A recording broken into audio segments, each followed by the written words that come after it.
Glory, glory, hallelujah. Glory, glory, hallelujah. As we go marching on, we are Yankee soldiers who've enlisted for the war. We are fighting for the union. We are fighting for the Lord. The ancient to the rebel father and a white man ever saw.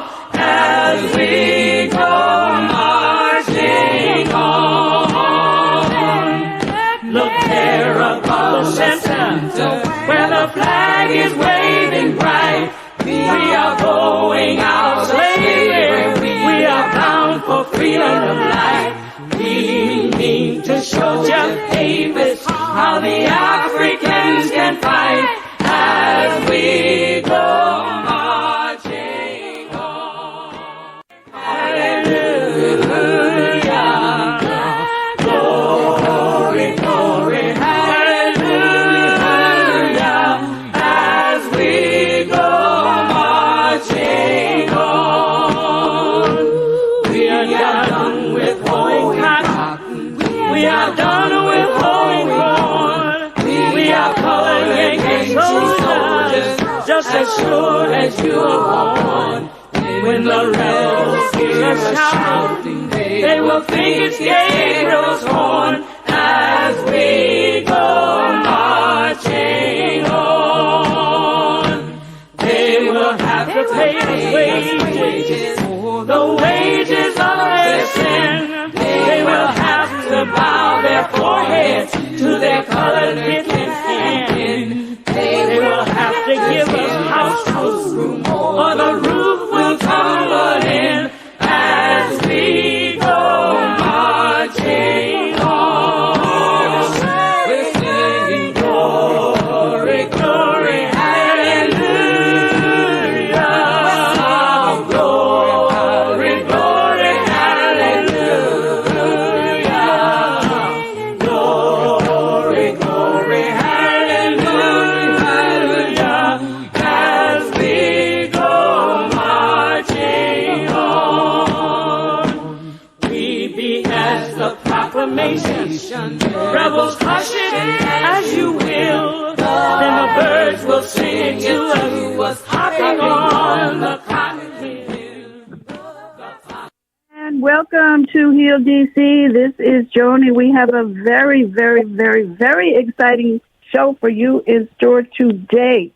Of course, this is the last Monday of our pledge drive. We have a goal to make. I just want to introduce our magnificent guest. Dr. Linda Rae Murray is a world-renowned public health champion and advocate locally and nationally. She has been my health hero for many, many decades, actually since the 1970s. She's a past president of the American Public Health Association. She was the past chief medical officer at Cook County Department of Health. She is currently the faculty at the University of Illinois, Chicago Public Health.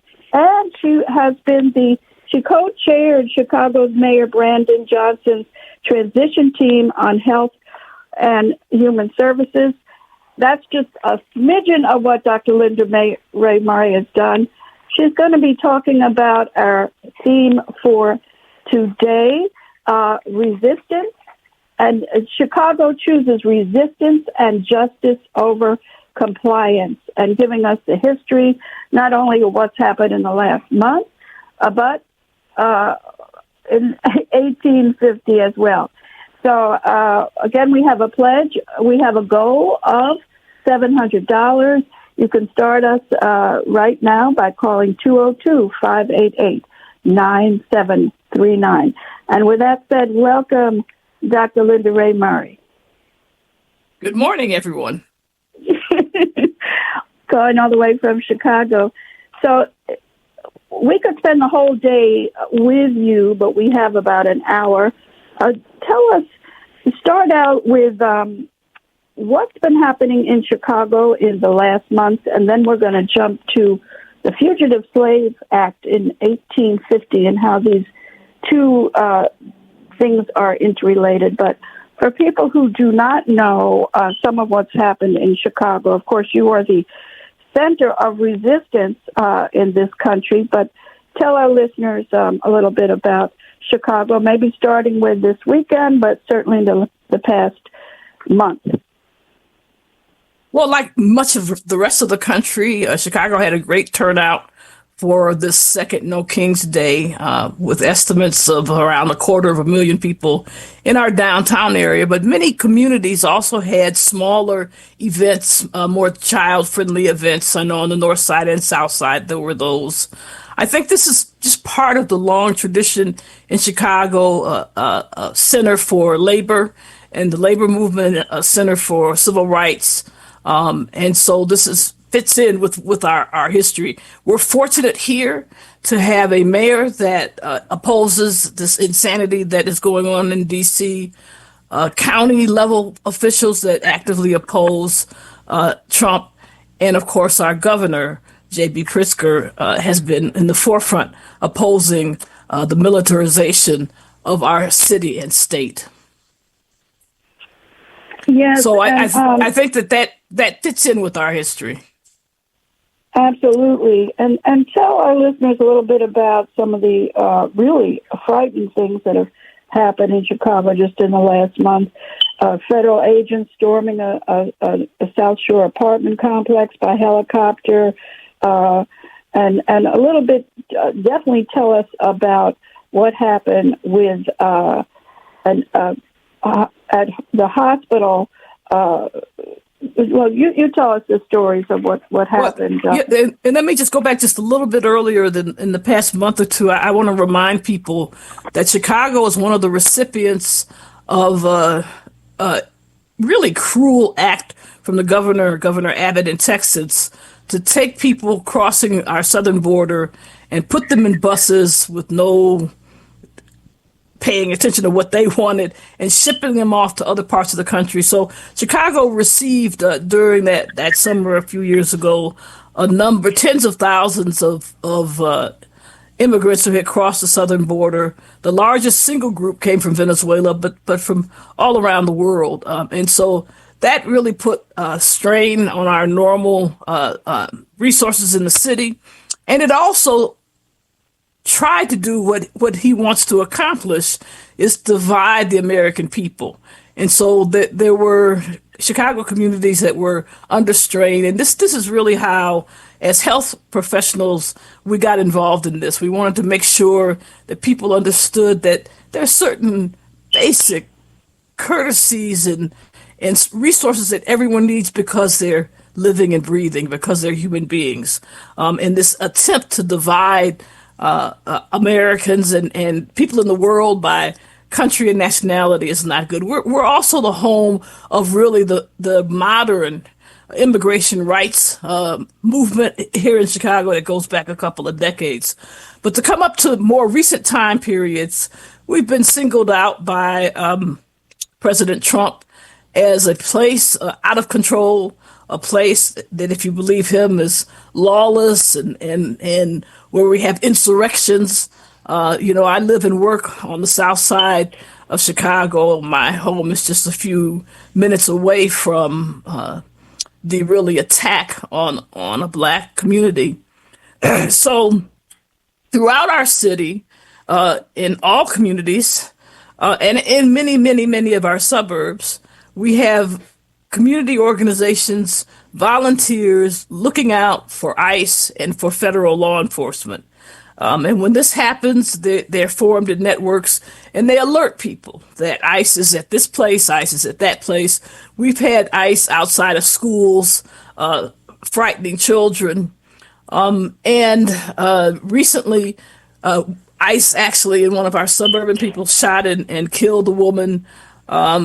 They pretend that anyone exercising their rights to record what they're doing or asking basic questions are somehow attacking them. The two incidents that really disturbed me as a physician was what happened in a number of our hospitals. There was a ICE team that they kidnapped someone in Chicago, and in the process of catching him, he broke his leg. And so they took him to one of our local community hospitals. Again, as this network of citizens and community members alerted people, the alderperson, Alderman Jesse Fuentes, went to the hospital again to guarantee that that person had their basic rights respected, and was in the process of asking the ICE agents whether or not they had a warrant, a legal judicial warrant for the person that they had in custody. She never raised her voice. She never used profanity. She was polite and never touched any of them. Nonetheless, they decided to grab her, put her hands behind her back, handcuff her, and march her out of the hospital. So again, this attack on one of our elected officials is just inexcusable. We've had a number of instances where our federally elected officials, congresspeople and senators who have a legal right to inspect any federal facility, including ICE facilities, have been repeatedly turned away from an ICE facility in Broadview where there have been regular demonstrations against that facility. People just disappear in there as a black box. No one's able to contact them. They're not able to have legal representation. What's going on is, I think, illegal, but in any case, is criminal. In South Shore, again, just a few minutes from my family home, we had an apartment building, unfortunately not a very well-run apartment building, with I think maybe 100 apartments in there. And in that apartment building were poor, working-class black people and a number of immigrants from different countries. And so at 1 or 2 o'clock in the morning, just like it was a grade B military movie, people heard helicopters above their heads. Black Hawk helicopters hovered over this building. Federal agents rappelled down the ropes to the roof of the building. Flashbang grenades were used to break open the doors of the building. And then they proceeded throughout the building to break down most apartment doors in the middle of the night, rouse people out of their beds, march them outside, no matter how they were dressed. Some people were semi-dressed. Some people were reportedly naked. This included children. They zip-tied the people that they marched out, again, not paying attention to anything. They had no judicial warrants at all. They tried to separate the people that they thought were immigrants and people that they thought weren't immigrants. And they separated them. They put them in trucks. And so for many black members there of the community, they had to stay in these trucks for 3 or 4 hours while ICE played games. No apologies, no protection of people's, personal belongings in the building. Again, just a criminal disruption and a violation of people's rights, everyone's rights, whether they were citizens or not, but certainly to have that kind of police. We haven't seen something like that since MOVE, to be honest with you, to have that kind of attack on an American residential neighborhood. Again, it's just inexcusable. Absolutely. Again, you're listening to Dr. Linda Rae Murray, world-renowned public health champion and advocate both locally in Chicago and nationally, talking about what has been happening in Chicago, but that this isn't the first time. And we're going to jump now back to 1850 and talk a little bit about the Fugitive Slave Act and what happened in 1850 and Chicago's response to that. Well, again, I think it's easy. When we're faced with these kinds of challenges today, it's easy to think this is the first time it's happened. And in fact, one of the things that I find personally irritating is that so many of my friends and on the TV news, etc., people are saying, oh, this is unprecedented. It's unprecedented that the Supreme Court has reversed a decision on this.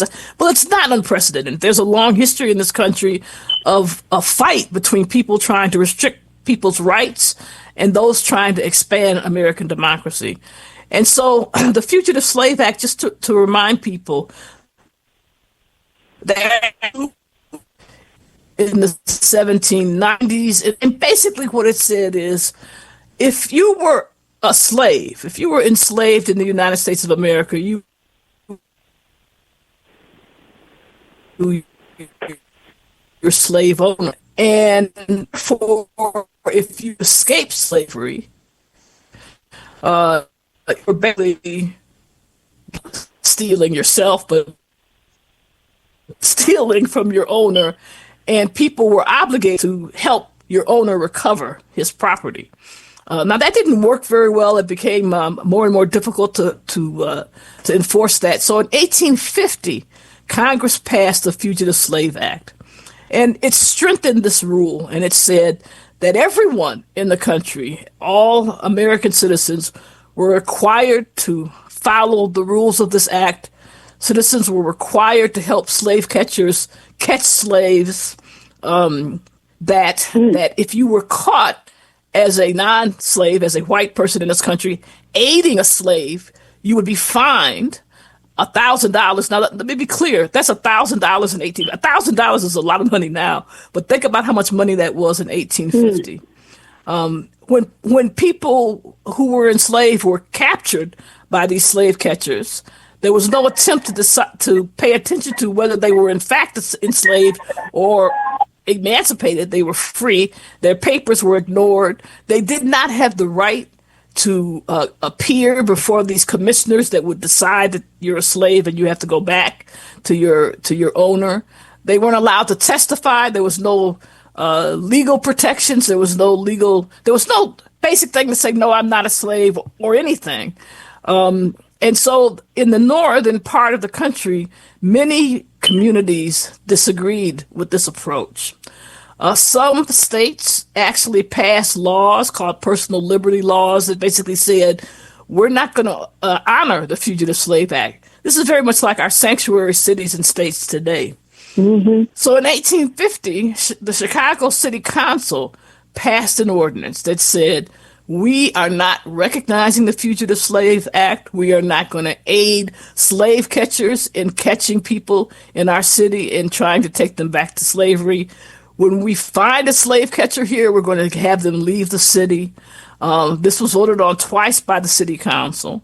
And just like today in the black community, it was a small black community in 1850, but the black community organized through the churches. They formed vigilance committees to keep an eye and warn the community when slave catchers were around. And they formed a resistance to protect the black community from slave catchers coming in and grabbing black people off the street, whether they had been formally emancipated or just escaped slavery. And so that history of resistance is important. And we have to now. It mirrors what's going on today. Absolutely. And we're going to be coming back to our discussion in a moment. It's time for us to take a little pitch break. I can't see who's on with us. I don't know if Frank Smith. Joni, what? You come on now. Didn't I promise I'm right here? No, I was just checking to see if Frank Smith was also on. I could join us in a few minutes because I can't see. But we have our fabulous Katia Smith joining us right now. I'm very proud of Katia and everything she's done, among many, many other things, as an outstanding 2-hour programming on Saturday with No Kings right here in Washington, D.C. But Katia, I'm so happy you're on with me now to help encourage listeners to make a pledge for this show and for this radio station. And in honor of our very special guest, yes, Dr. Linda Rae Murray, who's been my champion since I was extremely young. She's a wonderful advocate, as you can tell. So, Katia, how can people pledge today?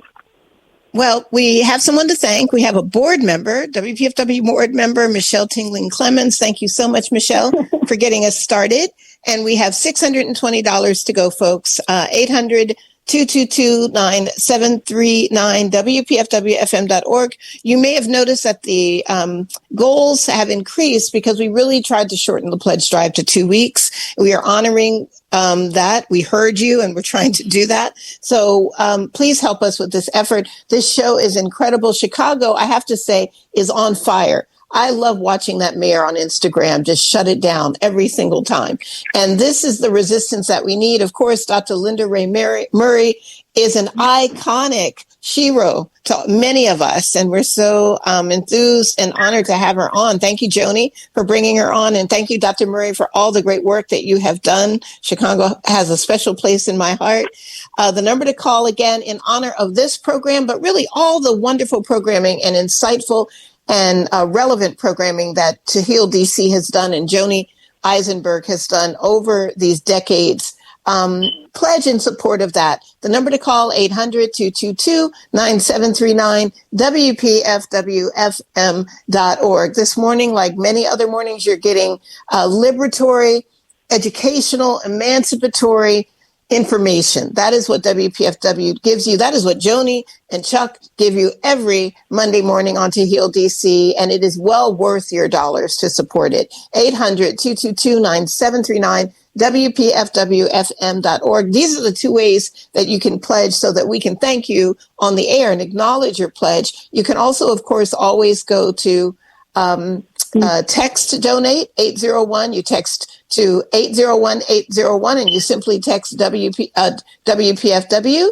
And then you can also go on Cash App, and that is $ WPFWFM. So these are the ways I would like to encourage people to use options other than Cash App. We had a big Cash App donation last week that didn't come through, so we still are behind in our role to bring in support for WPFW. So I want to encourage people to either use the telephone or the website, or you can give out that other phone number, I guess. That's pretty automatic, right? Right, the texting, yes. You can use your phone. And actually, if you're online listening right now on the app, you can hit that heart that is in the lower left-hand corner of the app and make your donation that way. Make sure that To Heal DC is chosen when you make that donation, and that will also come up so we can see it, and thank you. On 800-222-9739, WPFWFM.org are the ways to connect and the ways to support the excellent work that not only Joni is doing, but the excellent work that Dr. Murray is doing in the and has been doing for decades in the Chicago community. Very important. And it ties right into the liberatory work that we do here at WPFW. So make the call, make the click that makes the difference. $620 to go. We can do this together. Absolutely. Thank you, Katia, and we'll be talking again in a few minutes. If someone can help me, is Dr. Frank Smith on the line? Yes, I am. Oh, okay, great. So, of course, Frank Smith should need no introduction to listeners. He is the founder of the African American Civil War Museum right here in Washington, D.C. He's a veteran of SNCC and much, much more. So, Frank, I thought you might have some words to share about the Fugitive Slave Act of 1850, what happened in the resistance that took place in Chicago, and the resistance, how that's linked to the resistance that Chicago is carrying out now. But anything you might like to add about the Fugitive Slave Act? Well, first of all, Johnny, let me thank you very much and WPFW for keeping hope alive in D.C. and across the country. And so I'm happy to be. And also say hello to my relatives out there in Chicago. I was born in Georgia, and my dad's family, 7 of his brothers and sisters moved to Chicago. Actually, my dad went there for a while, but I'd been born already, and my mother resisted. She wouldn't go, so he came back because he needed to take care of his family. So I've got more relatives there, and of course I was in Mississippi in the Civil Rights Movement, and Mississippi used to empty itself every June of all the high school graduates on their way to Chicago. So on behalf of half of the population of Chicago, from Mississippi and Georgia, I want to say hello and thank you. I read your piece, Dr. Clemens, and I wanted to just say that I watched last week the the Supreme Court debating issues related to the 15th Amendment, which is as a voting right, and then it went back to the 14th Amendment, and this Justice Kavanaugh, I believe it was, said he thought that those amendments should have an expiration date on them. And of course, one of them is the voting rights, where voting rights is in the 15th Amendment. The 14th Amendment establishes citizenship for Black people in the United States. We've been here for all over many years, but we were not citizens. And didn't become citizens until the 14th Amendment to the Constitution. So how easy and how cavalier these people are discussing our freedom and our citizenship here in this country is really disturbing to me. And then secondly, of course, we see it being played out in our streets here in Washington and in Chicago and other places as these people, some of whom not even in uniform, wearing masks like hoodlums, out here in our streets, just running up on people, jumping out on them and taking them off. We don't even know where they're taking some of them. And they don't know until they land whether they're being taken to Nicaragua or being taken to, I don't know, some other place. So it's a frightening time for all of us. And let me just, I just end with a quote from Angela Davis, who says, "They come after me in the morning, they come after you at night." So all of us, and I'm sure Black people are all scared of this thing because we figure, you know what, we're going to be next if we don't find a way to stop this. And I think that's why so many people are demonstrating. And I was out there Saturday with my arthritic knees and bad back and, walking with a little bit of limp, but I'm trying to help save this country and help save our people. And that's what we all have to do here in these troubled times. Yes, and we'd like to, of course, announce that Frank's Museum is going to be reopening. I think the day may still be November 11th, and you'll be hearing more about that. One of the very special, wonderful things that we have in Washington, D.C. is the African American Civil War Museum. So, Frank, you can hang on there with us. Let's jump back to Dr. Linda Rae Murray and talk a little bit more, Dr. Murray, about, we're going to move into actually discussing the healthcare crisis. But before we go there, perhaps a little bit more about the mayor of Chicago. And I think you talk about a model policy that you all have been working on to perhaps that could be used in other cities. But before we move into healthcare, anything else you would like to say about what's happening in Chicago in the streets? Well, I think there's no question, and I think the King's Day, No Kings demonstration had all of our politicians, our congresspeople, the mayor, the governor up on stage. I want to remind people that, after 1850, the first Black mayor of the city of Chicago, Mayor Harold Washington, passed an executive order in 1985 declaring Chicago a sanctuary city. Again, with the same notion that we would not participate in doing immigration enforcement on behalf of the federal government. And every single mayor since Harold Washington has reaffirmed that sanctuary city policy. Our present mayor is taking it even further, I think, by calling on unity amongst all Chicagoans. I think that's a critical thing. We should be clear. Not only, as my brother just said, are they coming for us? Well, they never stop coming for us, first of all. But not only are they coming for the Black community, but this is an effort to drive a wedge between our communities. In a city like Chicago, a city of immigrants, that's a dangerous thing. And I think Black people need to remember that in the transatlantic slave trade, people who were stolen from the mother country and brought across the Atlantic, only 5% of those enslaved people ended up in the British colonies. The other 95% ended up in the Caribbean, in what's now Venezuela, Colombia, Mexico, with the largest single grouping going to Brazil. So when you really think about, this is a really question of family reunion. When you look at Venezuelans, for example, in that building, many of them look exactly like me and my relatives because we are relatives.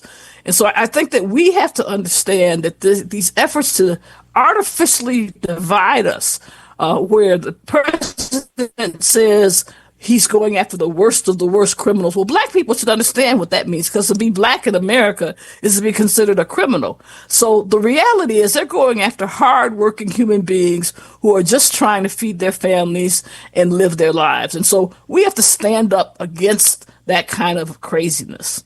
This, of course, extends to healthcare. We live in a country where people die every day because they can't get basic health care. They may die fast because perhaps they have an accident and they don't have access to a hospital right away. But most of us die slowly because we don't have our high blood pressure treated, or our diabetes or other chronic diseases. So what we were asking for in that editorial, my co-writer with me, Dr.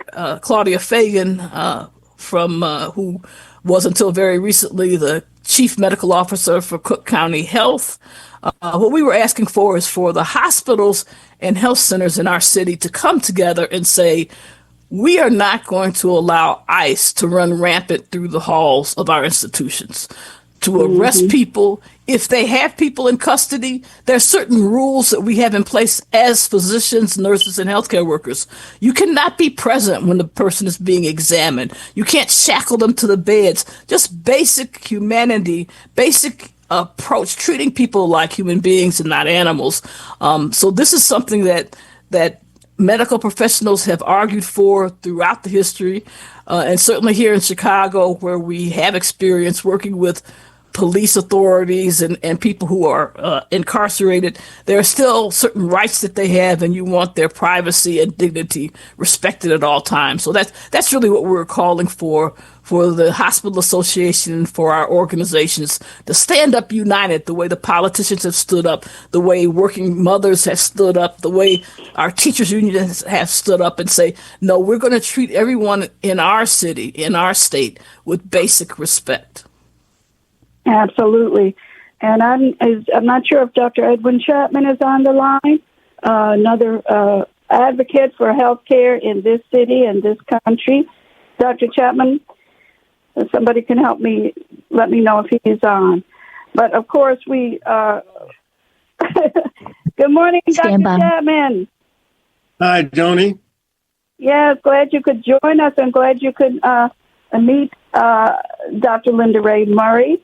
And as we know, we're in an ongoing fight for universal health care in this country. Make any comment you would like now about the healthcare situation in D.C. or what Dr. Murray was talking about. And now is certainly the time to intensify our organizing for universal health care. And I'll ask Dr. Murray to kind of summarize, or maybe you can, Dr. Chapman, some of the threats that many of us already know are coming down the pike when it comes to basic access to health care. So anything you'd like to add, Dr. Chapman? So, Joni, this is an absolute honor to be on line with Dr. Murray and former Councilman Frank Smith.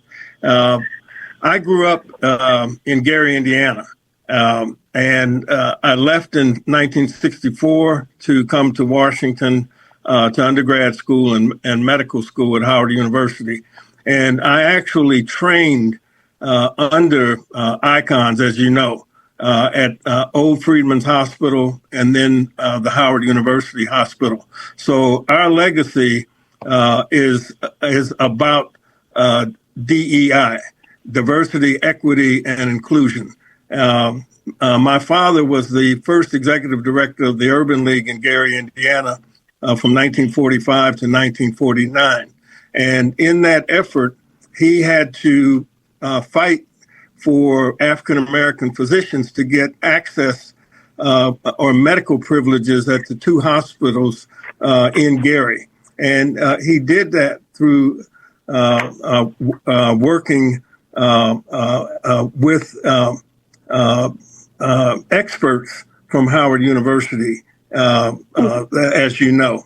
And that Dr. Paul Corneli actually came to Gary and made an assessment from Howard University and said that they did not need to build a separate black hospital, they need to allow physicians, qualified physicians, to admit their patients to the two hospitals in Gary. And that actually happened in 1947.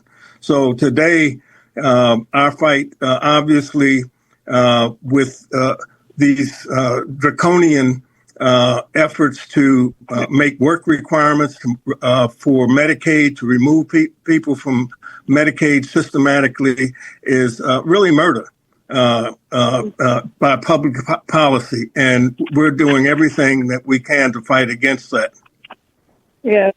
And let's tell our listeners, Dr. Linda Rae Murray, help remind them who Dr. Paul Corneli is. I'm going to say is because his spirit is very much with us, certainly an icon in public health right here, spent many decades right here with us in Washington, D.C., was on this show many, many times. But certainly Dr. Corneli played a critical role in many arenas, and one is in 1963, I think, Dr. Murray, March on Washington, when the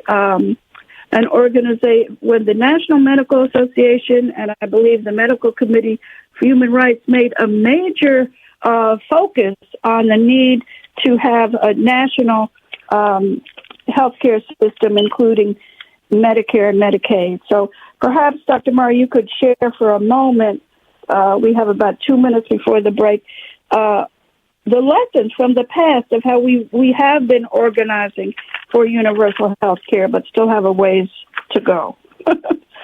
Well, Dr. Corneli is such an outstanding leader, and the very fact that he was based in Washington at the great Howard University, it helped recreate himself over decades.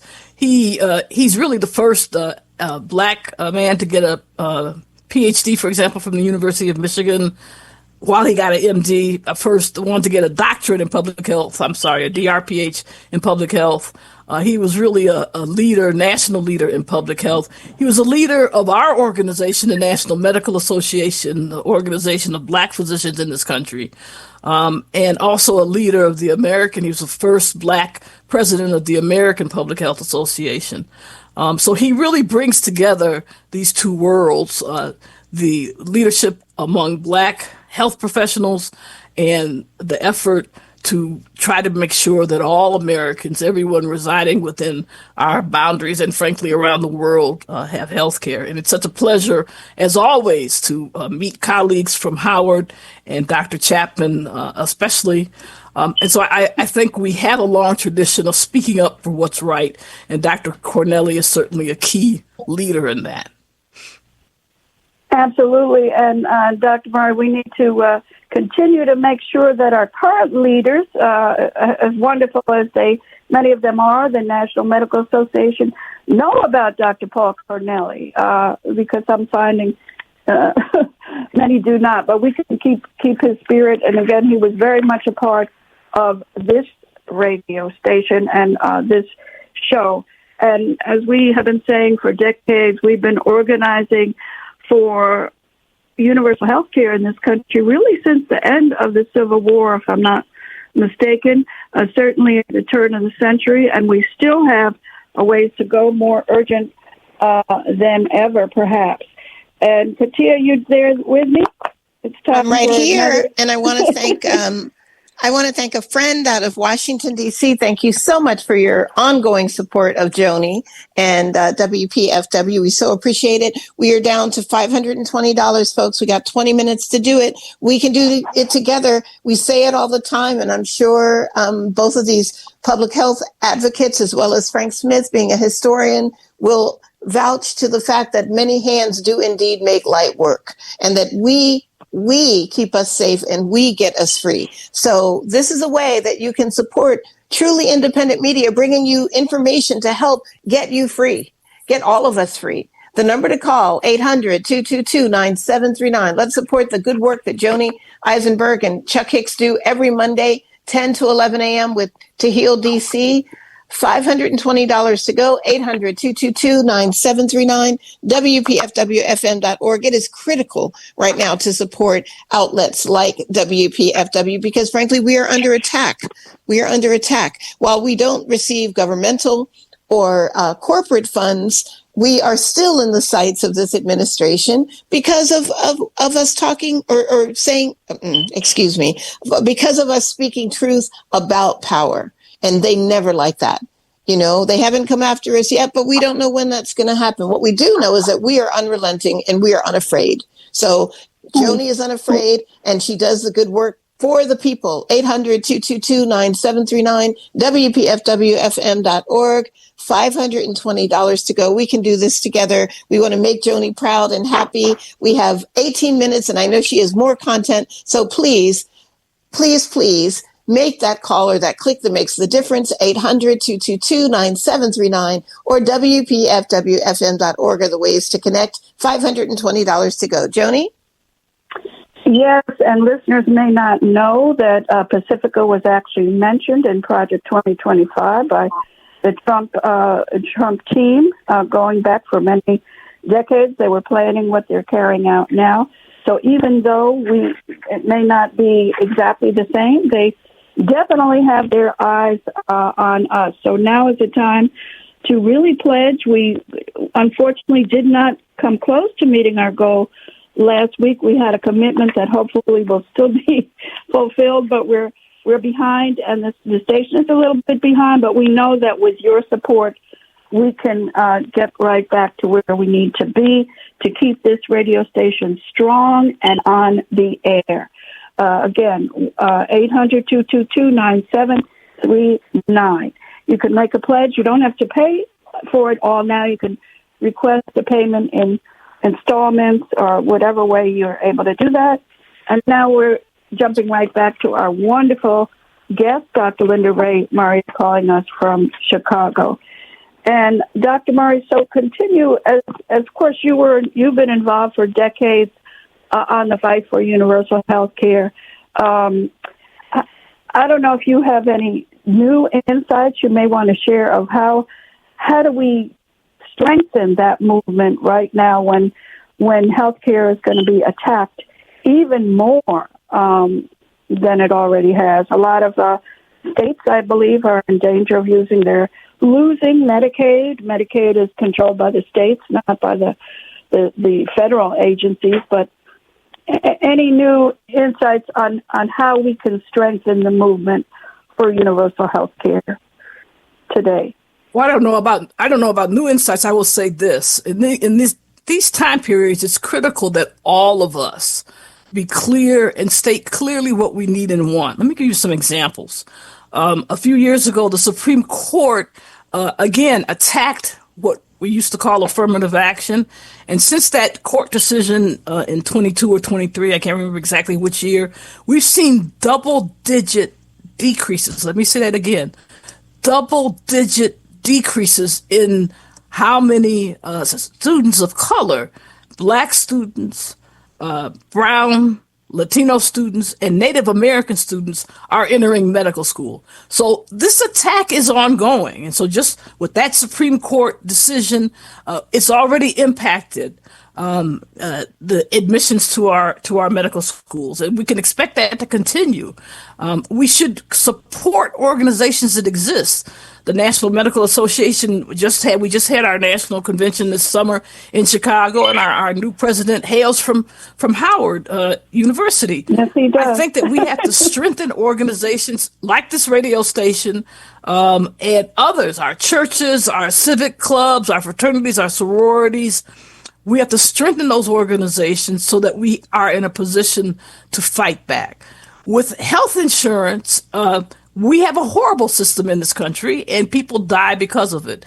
The present government shutdown, what the Democratic Party is saying is they are trying to stop an increase in the Affordable Care Act premiums. Many people who have health insurance through the Affordable Care Act get the premiums subsidized. So we should be clear what that means.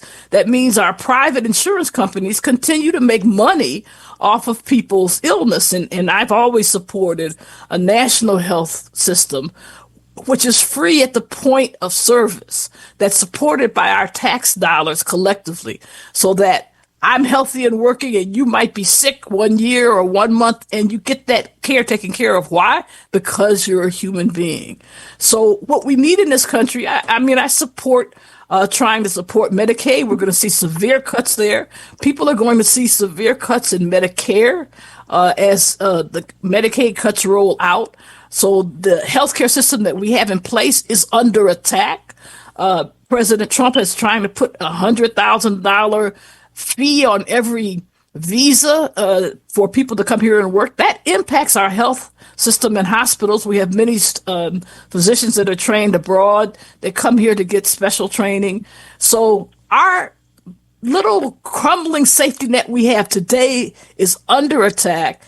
And in order for us to fight back, we don't want to just fight back to make it like it was in 2020 or 1980. We need to fight for what we need so that people who live in this country have what many other people around the world have: basic freedoms, basic security and jobs that are safe, basic security and retirement.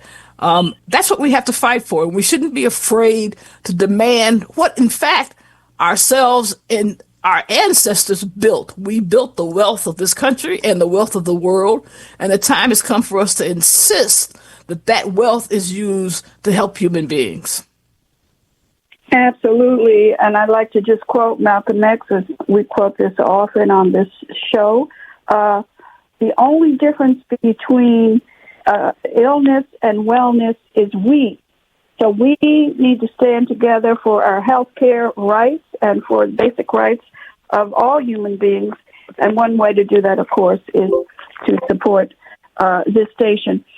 Dr. Murray, we have a few minutes left with you. Maybe share a little bit more about what's happening in Chicago and the role of the mayor in standing up and speaking out against the oppression that's taking place, and how people such as yourself are collaborating and working with the mayor. Well, I would put it a little differently. I would argue that the mayor, coming as he does out of labor, is working with the community. I don't think it's a question of having a leader, even if we elected him, and thinking we're working with him. Yes, that's happening. But more importantly, we need leaders who, in fact, come from our communities, understand our communities, and are taking direction from our communities. The reality is, in today's America, that it's not enough simply to have a mayor who speaks correctly, who says the right things, if they don't have the power to actually implement what's necessary. So because of how our city and state are structured, for example, the mayor has just brought to the city council a new budget, but it's a budget that he has to do with his hands handicapped, because we have structures in our city and state designed to protect the wealthy and designed to protect corporations, putting the needs of people last. So, for example, the mayor is a middle school teacher by training and comes out of our Chicago Teachers Union. But we chronically and deliberately and publicly underfund not only Chicago public schools, but many, many, many public schools in our state. We have a formula. I won't quibble about whether it's a good formula or not, but there's a formula. It's been agreed upon at the state level of what we need to educate our children, and we're not meeting it. The same thing exists, of course, with healthcare. We know what we need to make sure that people with diabetes get treated. We know what we need to do to help prevent diabetes or strokes or heart attacks or so many other things, but we're not willing to put the investment in, not only in hospitals, but in good jobs and safe housing. We know how to keep people healthy. We have to collectively, as a society, invest in our people. That's the thing that Brandon Johnson, our mayor, says over and over again. He wants to invest in the people of Chicago and not in the corporations of Chicago. Absolutely. And real quick, Dr. Linda Rae Murray, if people, we mentioned the fact that you and Dr. Fagan published a very powerful op-ed. If listeners want to check that out, can you tell them how they might be able to see that article? Well, I'm sure people are probably better at this than me. This was published in the Sun Times, and so if you can Google the Sun Times and find the op-ed written by Dr. Fagan and myself, it'll pop up. And again, I think I think it's a nice op-ed, but I think people, if they open their eyes and listen to your local, you had in D.C., we just had excellent guests from D.C. Everywhere in the country, you have not only physicians, but nurses, school teachers, construction workers speaking out for what is needed. So if we listen to each other and talk with each other and support one another, whether we're selling food on a street vending cart or whether we're in fact practicing in a hospital, we have the same interests. And if we listen to each other and support each other, we can turn this around and in fact take our country back. Absolutely. And in 1 minute, just share with us the important role of labor in this Labor, moment. historically, we haven't done anything without labor. Again, what does that mean in English? It means people coming together and supporting each other. That's all a labor union is, and that's what labor should fight for at its best. So if we come together and help support each other and our neighbors, our fellow workers, then I think we're in a position to win what we need to take care of ourselves, our families, and our communities. Absolutely. And we are so proud and pleased that Dr. Linda Rae Murray could join us today, a hero for many of us out on the front lines, fighting for health care for quite a long time. And we hope, Dr. Murray, that at some point in the future, we could bring you together with Dr. Roger Mitchell, who, as you mentioned, and some of our listeners know, was just elected the president of the National Medical Association, is very much right here with us in D.C. Dr. Chapman works with him, as do many of us. So hopefully we can, at some point, help bring the two of you together on the radio. Again, I want to thank everybody who did make a pledge. We still have we got more. We got more, Joni. Okay, great. And Let's hear it. we want to say thank you to Vanessa out of Columbia, Maryland. Thank you so much. And Kim out of Bowie, Maryland says, keep up the work. Kim and Zaya, Saturday's Culture Shack. Love you, Joni. $370. Actually, I believe it's because this is not totaling correctly. Wait, we got another one. Wait, did we just get another one?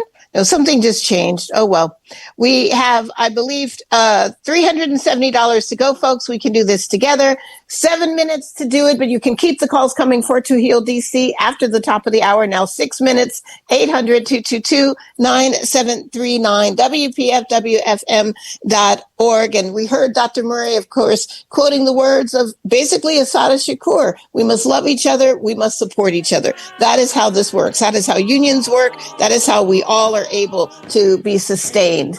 And there is equity in that, that sustaining. 800-222-9739, WPFWFM.org. $370 to go. Let's do this together, folks. Many hands making light work this morning to meet Joni Eisenberg's goal, to heal DC's goal. Let us not let her down. She gives so much to the people. Let's pour into her and give back to her now. $370 to go. We can do this.